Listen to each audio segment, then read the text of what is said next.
Hello students, ये आपका part 2 video और पार्ट 2 वीडियो में हम लोग चैप्टर पढ़ रहे हैं सांख्यिकीय आंकड़े और उनका प्रस्तुतिकरण। हम लोग आगे कुछ और विशेष टॉपिक्स हैं उनके बारे में जानने वाले हैं। तो चलिए सबसे पहले जान लेते हैं कि बारंबारता वितरण या बारंबारता बंटन क्या कहलाता है। अंग्रेजी में से कहते हैं फ्रीक्वेंसी डिस्ट्रीब्यूशन। यहाँ पे हम लोग इसे ऐसे परिभाषित कर सकते हैं कि चर मानों और उनकी बारंबारताओं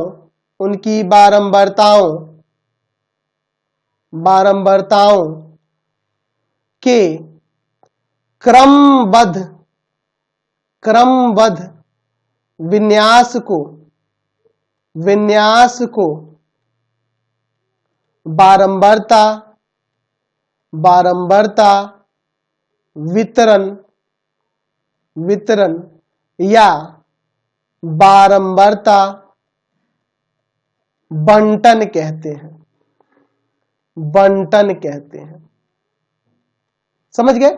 यानी कि हमारे पास अगर कुछ डाटा दिया हो, है ना, तो हम लोग क्या करेंगे, उनके चर मानों को सजा लेंगे और प्रत्येक चर मान की बारंबारता यहां पे दर्शाएंगे। ठीक है, प्रत्येक चर मान की क्या होगा, उसकी बारंबारता को यहां दर्शा देंगे। जैसे चर मान 2 है, वो 5 बार है तो उसकी बारंबारता 5 लिखेंगे। चर मान 3, उसकी बारंबारता अगर मान लीजिए वह 4 बार है तो उसकी बारंबारता 4 लिखेंगे। तो इस तरह से जो सजाएंगे ना, यही आपका बारंबारता बंटन या बारंबारता वितरण कहलाता है। चर मानों और उनकी बारंबारताओं को एक क्रमबद्ध तरीके से सजा लेना ही क्या कहलाता है, बारंबारता वितरण या बारंबारता बंटन। और ये जो एक देख रहे हैं ना, एक सारणी के रूप में मैं एक डाटा तैयार कर दिया हूं सारणी के रूप में, तो इसे हम लोग बारंबारता सारणी भी कह सकते हैं। क्या कह सकते हैं? बारंबारता सारणी भी कह सकते हैं। यानी कि फ्रीक्वेंसी डिस्ट्रीब्यूशन भी, फ्रीक्वेंसी टेबल भी इसे कह सकते हैं। सारणी का मतलब होगा टेबल, फ्रीक्वेंसी टेबल भी इसे कह सकते हैं। अब देखिए, बारंबारता बंटन के हम लोग 2 प्रकार से व्यक्त करते हैं। यानी कि बारंबारता बंटन के 2 प्रकार हो सकते हैं। पहला हो जाएगा अवर्गीकृत बारंबारता अवर्गीकृत बारंबारता वितरण। ठीक है, जिसे अंग्रेजी में क्या कहेंगे, अनक्लासिफाइड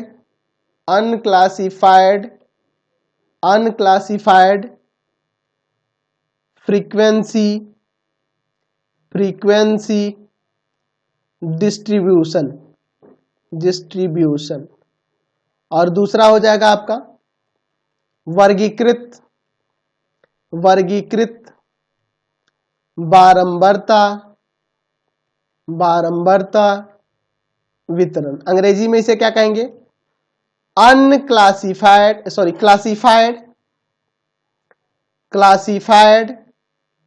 क्लासिफाइड फ्रीक्वेंसी डिस्ट्रीब्यूशन। समझे ना? तो 2 तरह का होता है, एक अवर्गीकृत होता है और दूसरा होता है वर्गीकृत बारंबारता बंटन। हम लोग यहाँ पे एक एक करके दोनों को जानेंगे। उससे पहले हम लोग को एक विशेष संकेत, जिसे हम लोग मिलान चिन्ह कहते हैं, इसके बारे में जान लेते हैं। अंग्रेजी में इसे टैली मार्क्स कहा जाता है। तो हम लोग टैली मार्क्स में किस तरह से संख्याओं को लिखते हैं, जैसे 1 लिखना होगा ना उसमें, तो हम लोग टैली मार्क्स में 1 ऐसे लिख देंगे। ठीक है, ऐसे लिख देंगे या सिंपली एक लकीर खींच देंगे। ठीक है, 2 लिखना होगा तो 2 गो लकीर खींचेंगे, 3 लिखना होगा तो 3 गो लकीर खींचेंगे, 4 लिखना होगा टैली मार्क्स में तो मैं यहां पर क्या करूंगा, 4 लकीर खींच दूंगा। 5 लिखना होगा तो 4 लकीर खींचकर और तिरछा एक ऐसे काट दूंगा। 6 लिखना होगा तो कैसे लिखते हैं, ये सब आप सीखे होंगे 5 6 में। 5 ये हो गया, 1 ये। 7 लिखना होगा तो 1 2 3 4 5 और ये 2 7। 8 लिखना होगा तो 1 2 3 4 5 और ये 3 8। समझ गए ना? 15 लिखना होगा, चाहे 12 लिखना होगा तो 1 2 3 4 5, 1 2 3 4 5, ये देखो 10 हो गया और ये 2 12। इस तरह से हम लोग इसे मिलान चिन्ह या टैली मार्क्स कहते हैं, इस तरह के संकेत को। तो इसका भी प्रयोग हम लोग बारंबारता बंटन में करने वाले हैं, इसलिए मैंने आपको बता दिया। अब एक एक करके अवर्गीकृत बारंबारता बंटन और दूसरा वर्गीकृत बारंबारता बंटन के बारे में बात करेंगे। अवर्गीकृत बारंबारता वितरण के बारे में, अनक्लासिफाइड फ्रीक्वेंसी डिस्ट्रीब्यूशन। चर के प्रत्येक मूल्य कि मूल्य लिख सकते हैं या चर मान भी लिख सकते हैं, चर मान भी यहां लिख सकते हैं कि बारंबारताओं को उनके सामने दिखाते हुए बनाई गई सारणी को हम अवर्गीकृत वितरण, अवर्गीकृत बारंबारता वितरण या अवर्गीकृत बारंबारता सारणी कहेंगे। ठीक है, यानी कहने का मतलब चर मान या जो मूल्य दिए होंगे उनको लिखेंगे और बगल में उनकी बारंबारताओं को दर्शाकर एक सारणी बना देंगे, वही आपकी क्या कहलाएगी, अवर्गीकृत बारंबारता वितरण, यानी कि अनक्लासिफाइड फ्रीक्वेंसी डिस्ट्रीब्यूशन। समझ गए? जैसे मान लो मैं यहां पर एक आंकड़ा ले लेता हूं, है ना, 20 छात्रों के लिए मैं एक आंकड़ा ले लेता हूं, जैसे कि मैंने पिछले वीडियो में भी आपको बताया था 20 छात्र है जिनकी आयु मैं ले रहा हूं। ठीक है, एक का 20 साल है, 10, दो को हुआ 3, 4, 5, 6, 7, 8, 9, 10, 11, 12, 13, 14, 15, 16, 17, 18, 19, 20। मैंने ले लिया 20 छात्रों की आयु यहां पे। ठीक है, अब मैं क्या करता हूं, यहां पे लिखता हूं, यहां पे एक चार्ट बना लेता हूं, सारणी बना लेता हूं और यहां पे लिखता हूं ऊपर छात्रों की आयु, छात्रों की आयु यहां पे लिख दूंगा वर्षों में और यहां पे लिख देंगे उनकी बारंबारता। ठीक है, तो मैं इसमें देख रहा हूं 10 साल के हैं छात्र, 12 साल के हैं, 11 भी है ना, 11 भी हैं, 12 भी है, 13 है, 14 है, 15 नहीं है, 16 नहीं है, 17 नहीं है, 18 भी नहीं है, 19 नहीं है, 20 है। तो 10 की बारंबारता इसमें देखिए कितनी है, 1, 2, 3, 4, तो उसके सामने उसकी बारंबारता लिख देंगे। 12, 11 की देखिए 1, 2, 12 की देखिए 1, 2, 3, 4, 5 और फिर आप 13 की देखिए, 13 है क्या इसमें, 1, 2,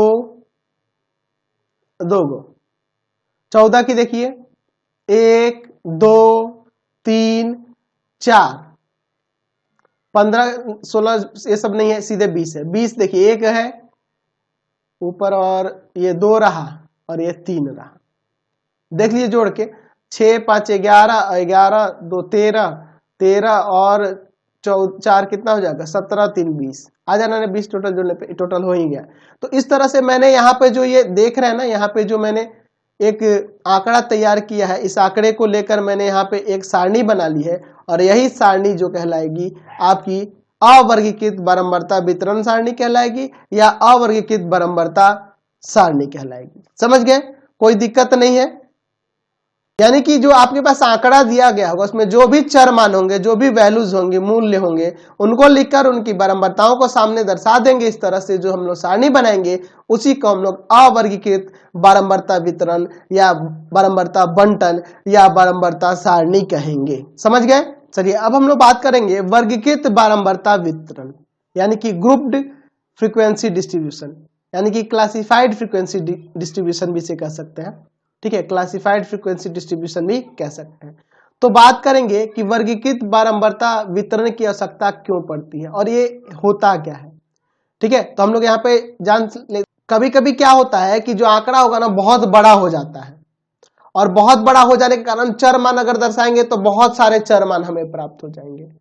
तो हम लोग क्या करते हैं, वर्गीकृत बारंबारता वितरण का इस्तेमाल करते हैं उस क्रम में, क्योंकि बहुत ज्यादा चर मान हो जाएंगे तो उनको लिखने में बहुत ज्यादा हमें पेज वेस्ट करना होगा।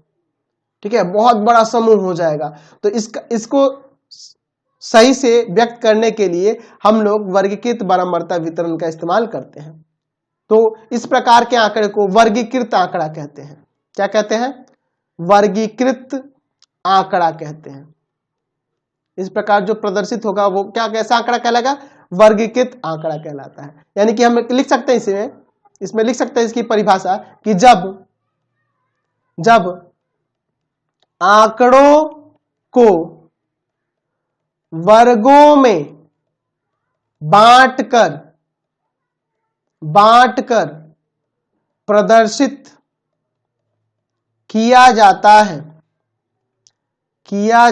है तो उन्हें वर्गीकृत आंकड़ा कहा जाता है। और वो लिखने की जो तरीका होता है ना, वर्गों में बांटकर लिखने का जो प्रदर्शित करने का तरीका होता है, उसी को कहते हैं वर्गीकृत बारंबारता वितरण। ठीक है, तो इसके लिए मुझे क्या करना होता है कि एक वर्ग अंतराल लेना होता है। आपको भी एक वर्ग या वर्ग अंतराल लेना होगा। ठीक है, यानी कि क्लास इंटरवल लेना होगा, क्लास इंटरवल लेना होगा, या सिंपली आप क्लास भी कह सकते हैं। ठीक है, जैसे मान लीजिए आपके पास जो आंकड़ा दिया गया है उसमें चर मान मान लेते हैं कि 3 से लेकर 95 97 तक दिए गए हैं। तो 3 से 97 तक लिखने में तो बहुत ज्यादा हो जाएगा ना, तो मैं क्या करूंगा, इसके लिए यहां पे वर्ग अंतराल ले लूंगा, या वर्ग भी कह सकते हैं। तो वर्ग अंतराल में किस तरह से प्रदर्शित करूंगा, मैं लिख दूंगा जैसे 0 से 10, 10 से 20, 20 से 30, 30 से 40, ऐसे करके कहां तक चला जाएगा, 40 से 50, 50 से 60, 60 से 70, कहां तक, 90 से 100 तक। तो इस प्रकार से जो निरूपण हुआ ना वर्ग अंतराल को लेकर, यही आपका कहलाता है वर्गीकृत बारंबारता वितरण।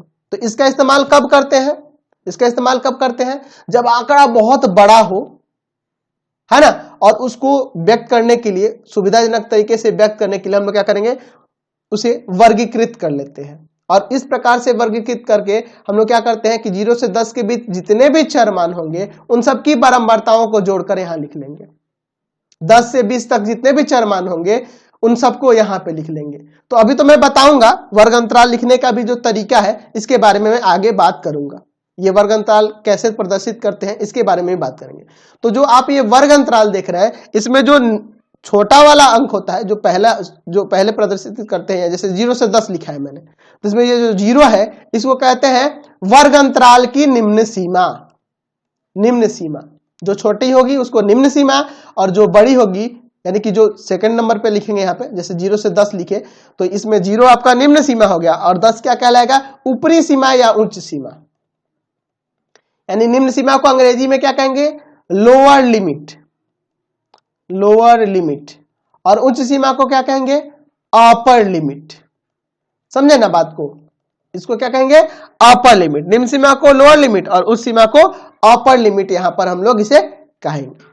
समझ गए। उसी तरह से अगर मैं 10 से 20 लिखता हूं तो 10 को निम्न सीमा और 20 को उच्च सीमा। 20 से 30 लिखता हूं तो 20 को निम्न सीमा, 30 को उच्च सीमा।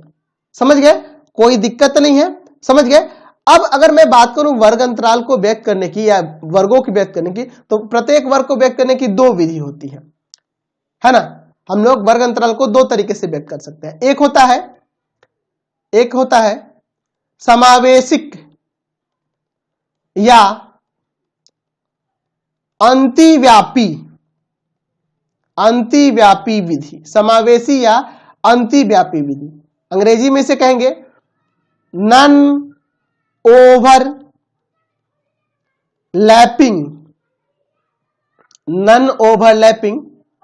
और अंग्रेज या इनक्लूसिव मेथड। और दूसरा जो होता है वो होता है अपवर्जी या अतिव्यापी विधि। अंग्रेजी में से क्या कहेंगे, ओवरलैपिंग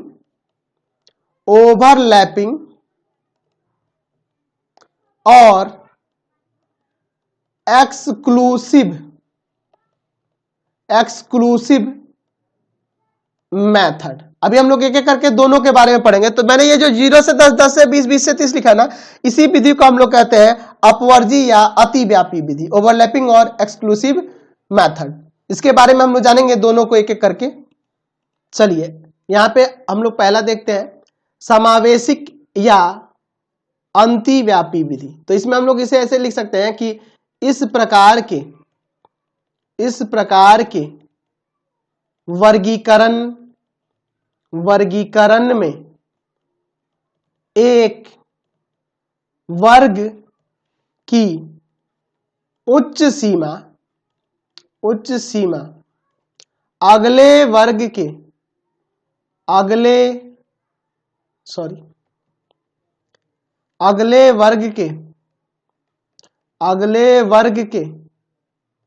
निम्न सीमा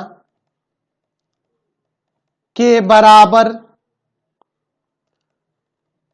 नहीं होती है।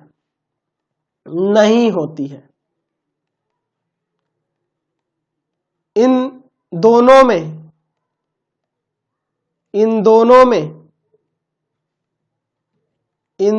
में कुछ रिक्त या रिक्त लिखिए या रिक्ति भी लिख सकते हैं, रहती है। ठीक है, चलिए जैसे अगर मैं बात करूं समावेशी या अंतिव्यापी विधि की, जैसे यहां पे दे देगा वर्ग अंतराल, हम लोग कैसे पता करेंगे कि वो समावेशिक विधि है या अंतिव्यापी विधि है? और यहाँ पे उसकी बारंबारता दी रही होगी, तो इसमें देखो किस तरह से पता चलेगा। जैसे मैं यहाँ वर्ग अंतर लेता हूं 1 से 10, यहां ले लेता हूं 11 से 20, यहां ले लेता हूं 21 से 30, 31 से 40। तो यह जो विधि है ना, इसी को कहते हैं समावेशिक या अंतिव्यापी विधि। समझ गए ना? तो ये जो वर्गीकरण देख रहे हैं, इसी को हम लोग क्या कहेंगे? समावेशिक या अंतिव्यापी विधि। इसमें क्या देख रहे हैं? मैं इस वर्ग की बात करूं, इस वर्ग की उच्च सीमा लो, अगले वर्ग की निम्न सीमा के बराबर नहीं है। यहाँ 10 है तो यहाँ 11 है, यहाँ देखो 20 है तो यहाँ 21 है, यहाँ 30 है तो यहाँ 31 है, बराबर नहीं ना हो रही है। इनके बीच कुछ रिक्त रह रहा है, तो कितना का रिक्ति है? तो यहाँ देख रहे हैं यहाँ रिक्ति 1 की है, तो यहाँ पे 1 आपका रिक्ति कहलाएगा। यहाँ पे 1 क्या कहलाएगा? रिक्ति कहलाएगा। देख रहे हैं ना, इस वर्ग की उच्च सीमा अगले वर्ग की निम्न सीमा में कितनी की रिक्ति रह रही है? 1 की रिक्ति रह रही है। 1 का अंतर है ना जी, देख रहे हैं ना, कभी बराबर हो रहा है? नहीं बराबर। तो इस प्रकार का जो वर्ग अंतराल होता है उसे क्या कहते हैं? समावेशिक या अंतिव्यापी। और इस प्रकार से जो वर्गीकरण करेंगे, इसका अगर मान लो इनकी बारंबारता 2, 4, 5 कुछ मैं लिख देता हूं इस तरह से, तो इस प्रकार से जो हमने ये बारंबारता वितरण तैयार किया, ये वर्गीकृत बारंबारता वितरण है, लेकिन किस विधि से है? अंतिव्यापी विधि यानी समावेशिक विधि से। समझे ना बात को? चलिए दूसरा है आपका अपवर्जी या अतिव्यापी यानी कि ओवरलैपिंग मेथड। ठीक है, तो इसमें क्या करते हैं? लिख सकते हैं कि इस विधि में वर्गों की रचना इस प्रकार की जाती है कि एक वर्ग की उच्च सीमा अगले वर्ग के निम्न सीमा के बराबर होती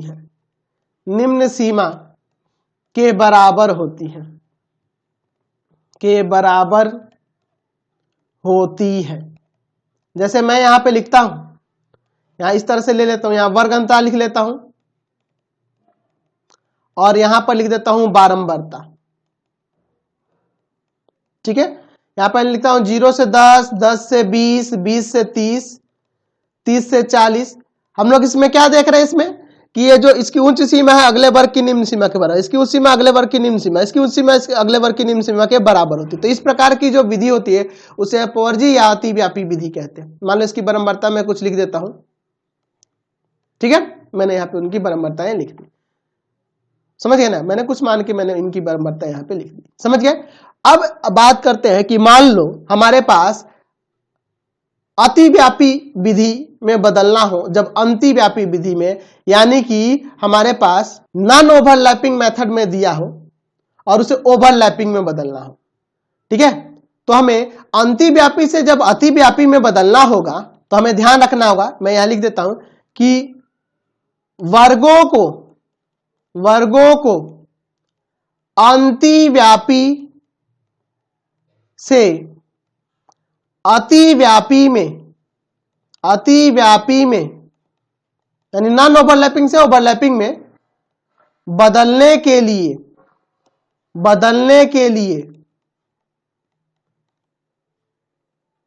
रिक्ति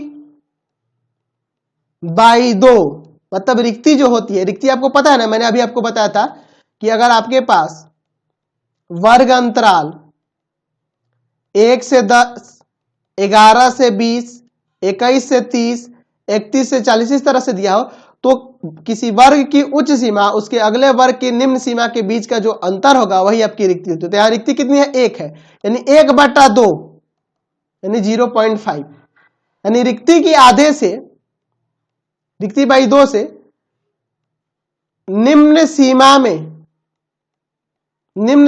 में घटाया जाता है। रिक्ति का आधा, रिक्ति बाई 2 निम्न सीमा में घटाया जाता है तथा उच्च सीमा में जोड़ा जाता है। ठीक है, अगर मान लो मुझे ये जो वर्ग अंतराल यहां बगल में देख रहे हैं 1 से 10, 11 से 20 अंतिव्यापी विधि में, ठीक है, मान लो इसकी बारंबारता कुछ दी गई हो, कुछ भी मान लेते हैं 2, 5, 7, 3 जो भी है, तो मुझे क्या करना होगा? इस अंतिव्यापी विधि से अतिव्यापी बदलने के लिए इसकी रिक्ति, तो रिक्ति 1 है, 1/2 से यानी 0.5 निम्न सीमा में घटाएंगे और उच्च सीमा में जोड़ेंगे। देख लो, मैं जोड़ के और घटा के दिखा देता हूं। और इनकी यहाँ पे तो बारंबारता में कोई चेंज नहीं आएगा, ये भी ध्यान रखना। वर्ग अंतराल 0.5 इसमें घटाओगे तो ये 0.5 हो जाएगा, और इसमें जोड़ोगे उच्च सीमा में तो ये 10.5 हो जाएगा। निम्न सीमा यानी 11 में से 0.5 घटाओगे तो 10.5 हो जाएगा, और इसमें जोड़ोगे तो 20.5 हो जाएगा। इसमें घटाओगे 0.5 तो ये 20.5 हो जाएगा, इसमें जोड़ोगे तो 30.5 हो जाएगा। तो देख रहे हैं ना, ये कैसा बन जा रहा है? अंतिव्यापी से अतिव्यापी विधि में बदलेगा। देख लो, इसका उच्च सीमा अगले वर्ग की निम्न सीमा के बराबर, इसका उच्च सीमा अगले वर्ग की निम्न सीमा के बराबर, तो बारंबारता में इसमें कोई चेंज नहीं आएगा। साथ ही साथ आपको यह भी ध्यान रखना होगा कि यहां अगर अंतिव्यापी में आपको व्यक्त करना होगा वर्ग अंतरालों को, तो हमें क्या करना होगा कि इसमें 1 से लेकर 10 तक सभी संख्याओं को काउंट करना होगा। जितने भी चर मान होंगे सबको गिन के उनकी बारंबारता लिखनी होगी। लेकिन जब इस कंडीशन में अतिव्यापी में देखेंगे तो यहां 0 से 10 अंतराल दिया है, तो 10 को छोड़ देंगे, 10 को अगले वर्ग में यहां शामिल करेंगे। यानी कि 0 लेंगे, 1 लेंगे, 2 लेंगे, कहां तक लेंगे? 9 तक लेंगे, ये 10 नहीं लेंगे उसमें। 10 यहां से आएगा, 10, 11, 12, 13 जितना भी है सब कहां तक जाएगा? 20 छोड़कर बाकी जो भी एलिमेंट होंगे 10 से 20, यहां अतिव्यापी में ध्यान रखना है 10 से 20 दिया, इसका मतलब कि 10 और 10 से अधिक लेकिन 20 से कम, 20 को शामिल नहीं करेंगे। समझ गए ना? और इसमें सबको शामिल किया जाता है, यह भी आपको ध्यान रखना होगा। उसी के अनुसार उनकी बारंबारताओं को आपको लिखना होगा। चलिए अब एक और छोटी सी परिभाषा है जिसको जान लेते हैं, इसका भी प्रयोग हम लोग आगे करने वाले हैं एक्सरसाइज में। खुले सिरे वाले वर्ग क्या कहलाते हैं? ओपन इंड क्लास क्या होते हैं? ठीक है, इनको देख लेते हैं। कभी कभी वर्ग सीमाएं जो होती है अनिश्चित सी रहती हैं, तो इन्हें ही हम लोग क्या कहते हैं? खुले सिरे वाला वर्ग कहते हैं। जैसे मैं इसी वर्ग अंतराल को यहां पे लिख देता हूं, ऊपर लिख देता हूं वर्ग अंतराल, मैं यहां लिखता हूं, ऊपर लिख देता हूं 10 से कम, और यहां फिर लिखता हूं 10 से 20, 20 से 30, और ये जो 30 से 40 था इसको मैं लिख देता हूं 30 से अधिक। तो इस प्रकार ये जो आप देख रहे हैं ना, यह आपके क्या कहलाएंगे? देख रहे हैं ना, शुरू में भी और नीचे में भी, तो ये दोनों सिरे से खुला है, ये दोनों सिरे से खुला है।